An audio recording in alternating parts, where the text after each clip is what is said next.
What's up, champs? Welcome to another episode of the Short Shifts Fantasy Hockey Podcast, brought to you by Keeping Carlsson.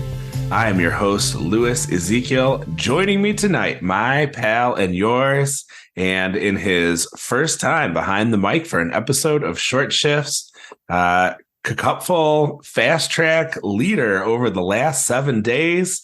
And you may have remember hearing him on the Pick One draft episode of Keeping Carlsson and also the KKUPFL season review. Quite the resume, but joining us here for the first time on Short Shifts, Derrick Dodgson. Derrick, welcome to the show. How are you doing on this fine Thursday evening? Doing well. Thank you, Louis. Glad to be here. Sad to see my Leafs lose tonight to the Panthers, who eliminated them last year in the playoffs, but excited to talk about some short shifts in fantasy hockey. Yeah, absolutely. We got a ton to cover, so we will try to move through here quickly and make sure we get everything covered that we can. Let's start over in Colorado. Valeri and Nichushkin with a new opportunity, being promoted to line one. Jonathan Drouin demoted from his spot. You know, we hear all about, the time that Drouin and McKinnon spent together. But according to Peter Baugh on Twitter, Jared Bednar wants a better net front presence, especially given how many shots McKinnon has been putting on. He cited the San Jose game specifically. So Nichushkin getting a chance to be up there in that net front spot and hopefully bang home some of these rebounds. Some other headlines. We are going to get to see Leo Carlsson make his debut for the Ducks. Obviously, that puck is just about to drop as we record, but you'll know how that game ends up. He's going to start at center one between Terry and Zegras, about as nice as a spot that he could have here. Obviously, we want to see what the Ducks are able to put together. But yeah, a nice deployment for him. Also seeing some nice deployment. Pavel Mintyukov playing power play one defense while Drysdale remains day to day. Mintyukov has 1 goal, 4 shots, and 5 blocks in 2 games so far. But this deployment, however long it might last, will hopefully elevate him beyond off nights Perif's guy into somebody we can get a little more excited about. Yeah, speaking of off nights, though, it's good to keep in mind that for the next few weeks, the rest of October, Anaheim really doesn't have an off night schedule. In fact, after this Sunday's game, they don't play another off night game until November. So consider that when you're looking at all the crop of interesting fantasy players on Anaheim, your Zegras, your McTavish, your Terry, now Carlsson as well. They're interesting in any league that doesn't count plus minus, I'd say. But for the next few weeks, you might not be able to get them in your lineup if your league is pretty tight on skaters. Yeah, definitely important to keep in mind. And yeah, you don't want to get caught into a mode of thinking where you're just, you still want to look at that schedule coming up. I use the Frozen Tools scheduler. Obviously, Elon's got the Matchup Maximizer podcast and his tools at keepingcarlsson.com/tools. All very useful. So those are some good ways to make sure you're getting the most out of the talent in your lineup and scheduling things properly. We wanted to check in on 5 goalie tandems to see sort of how those are working out to round out our headlines for today. So we had, we'll start in Minnesota with Filip Gustavsson and Marc-Andre Fleury. Huge shutout for Gustavsson to start, but a really bad start in his second outing with a sub 800 save percentage, 7 goals against and 26 saves versus Toronto. That obviously opened the door for Fleury. He had a nice game and possibly his last start in Montreal. And started the second game in a row here on Thursday. That game is not over, but we did see LA score 4 times in the first period. And for a while there, he had 3 saves and 4 goals against. So it seems like so far things kind of going back and forth a little bit here. I don't know that LA is maybe quite the stiff test that Toronto gave Gustavsson, but right now, not a lot of clarity there. Both goalies, certainly high ceilings, but showing a bit of a low floor as well. Overall, I like Gustavsson just because of the, youth factor, but Fleury is going to get a lot of runway, potentially a long leash, so to speak. Derrick, tell us a little bit about what's going on in Edmonton, another important place where we can talk about, this back and forth goalie action. Well, it's been an interestingly similar story in that Jack Campbell saved 42 of 43 shots en route to a 6-1 win against Nashville on Tuesday night and was rewarded with a second start in a row on Thursday against Philadelphia. But it went not great, with Campbell allowing 4 goals against in this loss to a team that most people wouldn't have considered one of the contenders at the beginning of the season. It seems reasonable to expect that the Oilers might go back to Skinner for Saturday against Winnipeg, and that this battle for the starting job in Edmonton will continue. And it was considered that this job would be a very valuable one for fantasy managers, but so far Edmonton has not been playing very well defensively, and both Campbell and Skinner, aside from Campbell's one start on Tuesday night, they've both been letting a lot of goals go past them, and the rate stats have not been there in neither of the wins.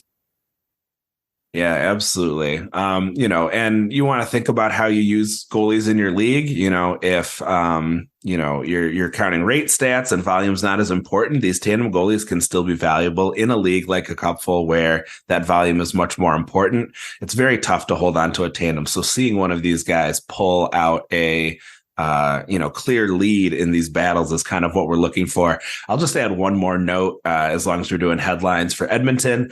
We had been excited a little bit for Evander Kane getting onto line 1 in the big Oilers win. But he was demoted off of that line down to the second line, and Zach Hyman was moved up in order to try and give some spark. Hyman scored right away after that change was made. So I'd be a little worried about Kane moving forward. If they're trying to generate some more offense, he might lose that spot. But we did see a more Kane-esque start. Last I checked, he had 5 shots and 5 hits. That's the kind of stuff that you certainly want to see. Brings a lot of value with those peripherals, even when he doesn't score. We were talking about the Minnesota game against LA. LA is another one of those teams with a goalie tandem. A very nice start for Talbot with 1 goal on 27 shots versus Winnipeg, and that gave him a second straight start and the third start in 4 games. Looking pretty good for him so far. Made a nice save just before the end of the second period, before we went live on Joonas Brodin. If he can keep that up and relegate Copley to number 2 or even 1B, not only will Elon get to do a victory lap, but that would be a very nice outcome. We talked at the beginning of the season. I was sort of thinking that Copley maybe might seize the job, and I know Brian was on that side, but others took Elon's position here, and it does look like that's the one that's going to win out. We did talk about Talbot, being with Todd McClellan again. I think Talbot's 70 start season came under McClellan in Edmonton, so these are two who know each other well. So maybe not a huge surprise to see Talbot coming out and performing very nicely. We've got another potential goalie logjam situation, but maybe we got somebody emerging in Buffalo. Derek, tell us about it. Yeah, Devon Levi had a 4th straight start for Buffalo after a lot of speculation about what kind of workload share would exist between him, Ukko-Pekka Luukkonen, and Eric Comrie. Buffalo's offense hasn't really clicked yet, but going back to Levi again suggests they feel he is probably their best chance to win, and that's a good sign for his value going forward, I'd say. There's not really signs of splitting 2 or 3 ways the way people might have been worried about at the beginning of the season. And Devon Levi fans of his resume, his pedigree coming up, it seems like he's getting the opportunity to match what his potential can be here. Yeah, definitely exciting for those folks who had Levi pegged high. I was too shy to go that route, but it definitely looks like it's paying off for those who had faith in him.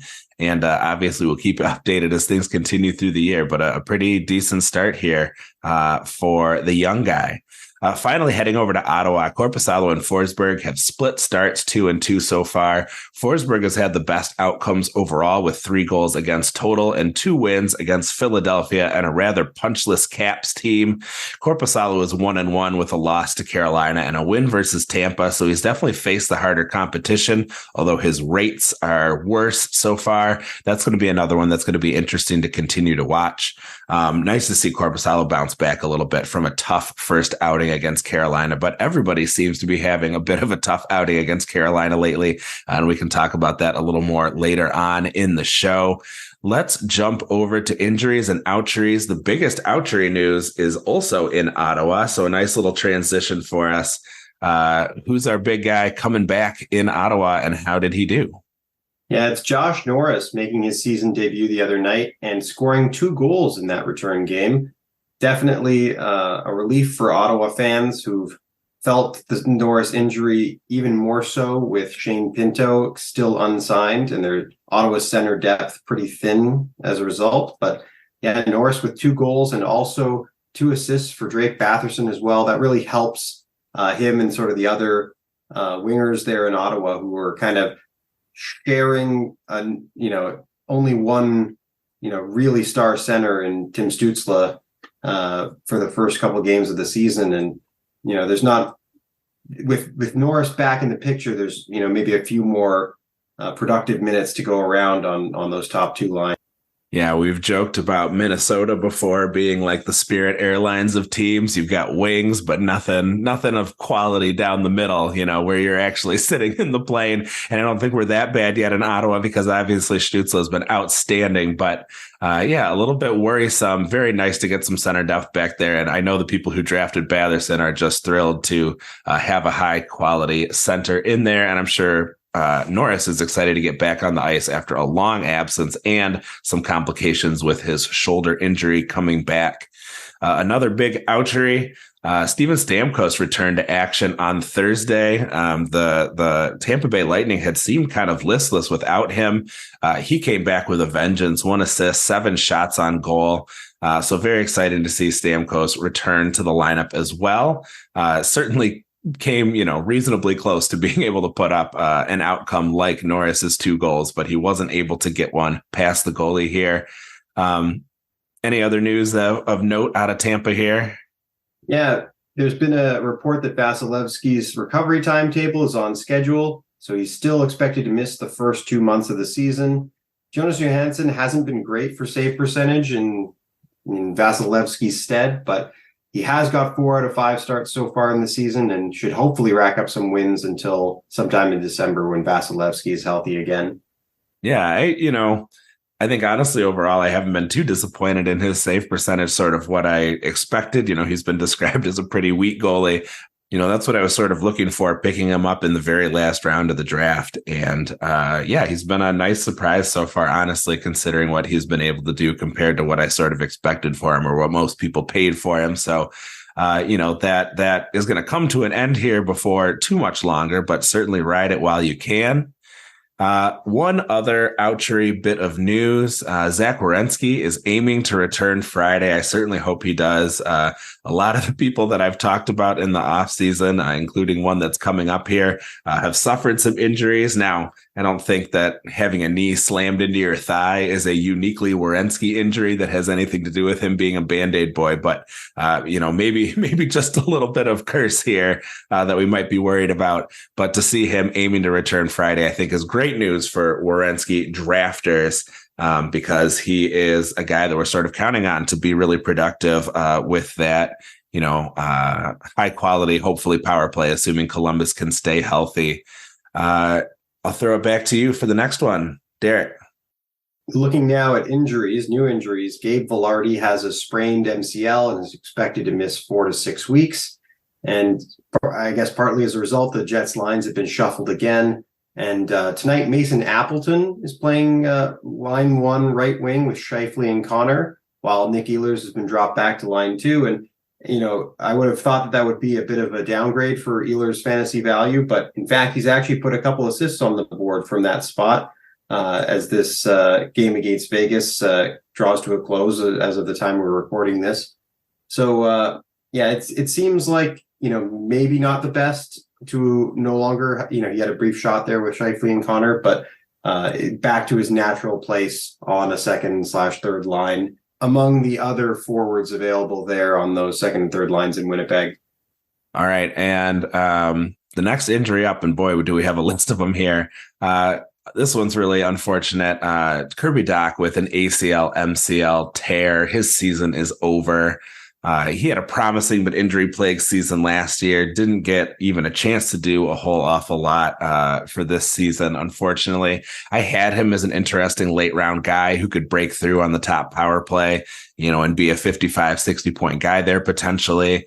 If everything kind of went right for him, and obviously this is about the opposite.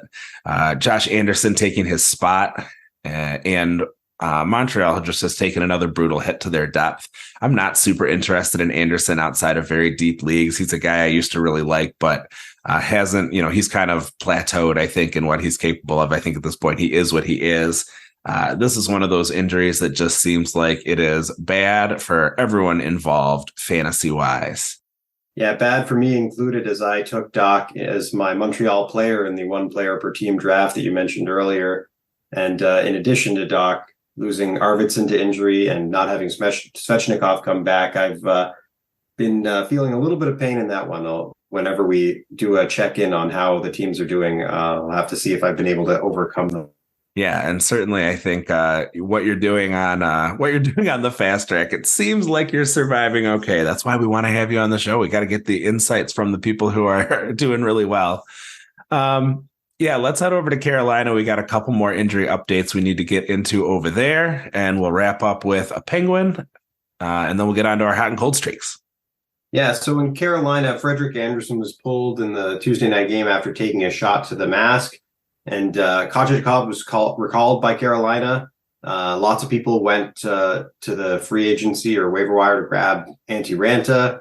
And Anderson still ended up practicing on Wednesday, but didn't dress for Thursday's game, with the start going to Ranta. Also in Carolina, we had Aho with an injury that seems to be short-term as he's still skating, but he is not playing Thursday night. So with Aho out, Teravainen got a power play assist. He's still overperforming a bit, though now only shooting 50%, but should be worth holding as long as Aho is out and he's on the top power. Yeah, absolutely. And we are in the Carolina game that's going on tonight. So we obviously won't have updates on everything that's going on there, but that was as of, Thursday during the day while we were setting up the show. As long as we're doing a little bit of game watching, Pavel Mintyukov has an assist on a Troy Terry goal from Zegras as well. So he's off to a nice start in that new position, even though it wasn't on the power play. So nice work there for the Ducks. They are off to a great start, out shooting Dallas 11-1. But obviously you listening will know how that game has ended. Let's bring it home here. The last injury we wanted to talk about, Letang is out with a lower body injury. We don't have much other information right now, but that'll be something to keep an eye on. He was already down on power play 2. Maybe not huge value overall anyway for Letang. He's had a decent start to the season, but just something to keep an eye on as he is out right now with the LBI. Might be nice, in fact, for his owners to have a little bit of time to play around on the waiver wire while they can stash him, but keep an eye on that one. All right, we are going to take a quick break, and when we come back, we will update some of our cold streaks and take a look at a couple players on a hot one. You are listening to Short Shifts. Welcome back to Short Shifts. To start out for our hot and cold streaks, we want to check in with a couple of the cold streaks we have been sweating over the last week and a half to start the season. Alex Ovechkin broke through with an assist. He's on the scoreboard, but he was once again held without a shot. Got to be pretty concerning for those people like me who said, well, yeah, Ovechkin's getting old, but he's still going to shoot the puck. And, we just haven't seen that level of production. Tom Galiti is out there on Twitter trying to give us some hope. Although, as Ryan Downey said in the chat, maybe pay more attention to the first half of this tweet than the second half. He said Ovechkin goes without a goal in his first 3 games for a second straight season and third time of his career. That's the scary part, some of that age-related decline, but he finished with 42 goals last season. The longest Ovechkin went before scoring his first goal was in 2012-2013 when he went his first 4 game without a goal. He ended up leading the NHL in goals that season. So a little bit of hopium for us Ovechkin managers. But definitely worrying to see those shots not come, and we're seeing a lot of them getting blocked. I worry a little bit that maybe we're in a situation where, because there's so little else on that Caps roster, that teams can really go all out trying to make sure they're blocking shots from the left circle where Ovi likes to hang out. I mean, it's no shock. You don't need to do a bunch of game planning to know where the Caps like to shoot from. But I just worry, with everything else being kind of not very offensively productive, that they can sacrifice even a little more to try to prevent Ovechkin from getting these shots. Yeah, if I was looking for a silver lining, I'd say that Ovechkin has logged over 18 minutes in each of his first 3 games, 20 minutes on the game against Calgary. He's still out there. The team is still going to be focused on feeding him the puck, getting him to shoot it, although he hasn't shot the last 2 games, as we noted. I think he will bounce back a little bit, but yeah, things are looking a little dire in Washington. I see a lot of those other forwards on Washington and Rasmus Sandin on defense. They're all getting dropped in a lot of leagues, as this has been a little bit of a slide to start their. Yeah, it's been tough. They certainly have not been performing up to their own standards. And I know that Ovi can be his own toughest critic, so I hope he will be critical of his performance so far and sort of find that next level for himself, or regain sort of some of that first level. Also checking in on a couple of the other guys we've been worried about. Tage Thompson broke through and scored here on Thursday night, so he is off the schneid. Great to see. Timo Meier won't play until Friday, but he is on a power play 2 that is starting to really look like a power play 2. Meier, Palat, Mercer, Holtz, and Dougie Hamilton. The only one of these things that's not like the others, I think, is Dougie. Clearly, the Devils want to tap into some of that brother connection for Luke Hughes and Jack Hughes. But that is definitely a second power play, whereas the Devils have been showing us up to this point kind of a more of a balanced setup. But I think to try and goose that offense a little bit, it looks a little more like what you would expect a standard, power play 1 and power play 2 to look like. So that might be of concern for our Meier owners. Yeah, and most of the other players on New Jersey have been able to get in on the scoring. Nico Hischier, maybe not as much, I think. But as we, just circle back to Tage Thompson in Buffalo, Alex Tuch and Jeff Skinner have also had a really slow start to the season, also both drafted pretty high. So hopefully Thompson will be able to, get hot and bring those other line mates with him, because a lot of people have a lot of draft capital invested in that top line in Buffalo. Yeah, absolutely. Let's jump down to a hot streak in LA. Trevor Moore has just been enjoying the heck out of his second line deployment while Victor Arvidsson is out injured. He put up 2 goals and 1 assist, all at even strength in the game against Winnipeg. Here this evening, he has at least a goal. I just saw that come across the feed there. So he has now scored his 4th goal of the season. Seems to be loving life on that second line. So he only played 14 minutes in that Winnipeg game, but that was a real stomping. So I might not worry about that so much. He played 19 minutes in the previous 2 games before. That strikes me as maybe a little bit high, but that should be more in the range where we'll see him if he's playing on that second line. I think he's not getting a lot of power play time, but he has been a good even strength producer and shorthanded as well, although he isn't seeing a ton of shorthanded time either. I think he may be worth a look while he seems to clearly be enjoying life on line 2, especially if you're in a bit of a deeper league or you're looking to churn your waiver wire. Moore could be a really interesting guy for you. All right. And our last hot streak we want to talk about is down in Carolina. Brady Skjei, 2nd overall in KKUPFL scoring points per game. He's like up in the, he's up quite high depending on your scoring system. In scoring overall among defensemen. As of Thursday, before the Carolina game started, 1 goal, 5 assists, 9 shots on goal, and 8 blocks. Not much in the hits department. That's not really his thing. I will go out on a limb and say there's no chance that he keeps up this rate. He's getting very little power play time. He only has one game with over 20 minutes of ice time. Obviously, with the defensive depth that Carolina has, they don't need to load up for their defensemen. And I'm also, of his 5 assists, 4 of them are secondary assists. So there is some scoring luck involved in here as well. That said, Carolina looks great, even without Aho. Skjei is obviously on fire for the time being, so I'm never going to look at a player who is playing really well and say, not worth an ad if you have room in the lineup and he's going to be someone who is valuable for you. But at the same time, don't get stuck holding on to him too long. If you can fit him in, leave him in that lineup until things start to cool off. He's been an outstanding ad for me off the waiver wire, especially because I came into the season with 4 defensemen, but one of them was on injured reserve and one of them was Hampus Lindholm, who's done basically nothing, and he has hit the waiver wire since. So definitely exciting to see what he's been able to produce so far. No, I do not think that he is going to win the Norris Trophy, but he could be the kind of guy who can bring a lot of value to your lineup here as you head a little deeper into the season. These early wins are so important, and if he's somebody who can help you get there, very exciting.